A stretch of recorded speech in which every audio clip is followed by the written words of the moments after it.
இன்னொருத்தவங்க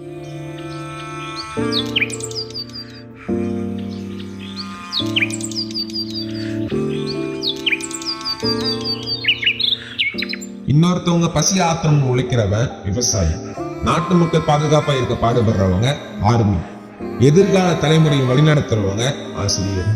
ஆனா இந்த உலக மக்கள் ரசிக்கப்படணும்னு தான் வாழ்க்கையை அர்ப்பணிக்கிறான் பாருங்க, அவங்க தான் உண்மையான ஊழியக்காரர். அப்படிப்பட்ட ஒரு நல்ல ஊழியக்காரரை பத்தி தான் நான் இப்ப சொல்ல போறேன்.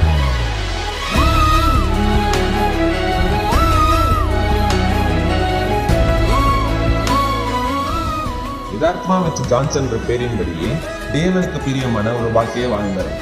கோபக்காரனா இருந்த இவரோட வாழ்க்கை எப்படி தேவனை நோக்கி திரும்பிச்சு? ஒரு நாள் வானத்துல இருக்கிற நட்சத்திரத்தை பார்த்துட்டு இருக்கும் போது ஒரு யோசனை. படைப்பாளி இல்லாம இவையெல்லாம் எப்படி உருவாச்சு? 1988 டிசம்பர் கிறிஸ்துமஸ் ஆராதனையில தன்னோட மனசுல இருக்க எல்லா கேள்விகளுக்கும் பதில்களை பெற்றுக்கொண்டார். இயேசுதான் பரிசுத்தமான தெய்வம்னு, தான் பாவத்துக்கு பலியாக தன்னையே ஒப்புக்கொடுத்த தெய்வம் இயேசுவே அப்படிங்கிறத உணர்ந்து தான் வாழ்க்கையை ஊழியத்திற்காக அர்ப்பணிச்சார். நம்ம வாழ்க்கையில ஒண்ணு கிடைக்கணும்னா கண்டிப்பா உன்னை இழக்கணும்.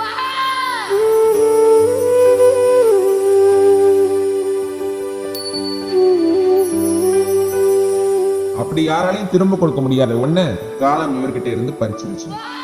அவன் வானத்துல இருந்த சூரியன் திடீர்னு அஸ்தமனம் வந்துருச்சு. விடியல் வர சமயத்துல அவர் வாழ்க்கையில இருட்டு வந்துருச்சு.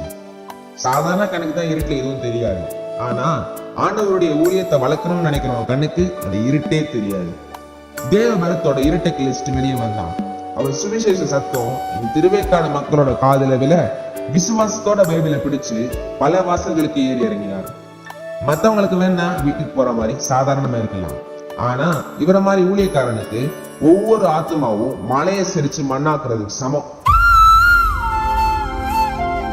எனக்கு தெரிஞ்சு இவரை மாதிரி வேதத்தை வேற யாராலையும் புரிய வைக்க முடியாது. கடலையே அள்ளி குடிச்சாலும் தீராத தாக இருக்கிறவனுக்கு வாட்டர் பாட்டில் என்ன பண்ணும்? 2 பேரை வச்சு ஆரம்பிச்சது 20 ஆச்சு, 200 ஆச்சு, 2000 ஆக போகுது, 20,000 ஆகும். அவ்வளோ ஏன் 2 லட்சமா மாறினா கூட ஆச்சரியப்படுத்திக்கிட்ட. ஏன்னா இது ஆண்டவரோட சபை.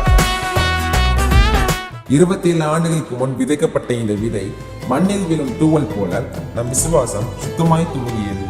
சூரியனை காண ஆவலுடன் வளர்ந்த ஒரு மொட்டு போல நம் சபை ஜபங்களால் வளர்ந்தது, கர்த்தரின் கிருபையில் விரிந்தது.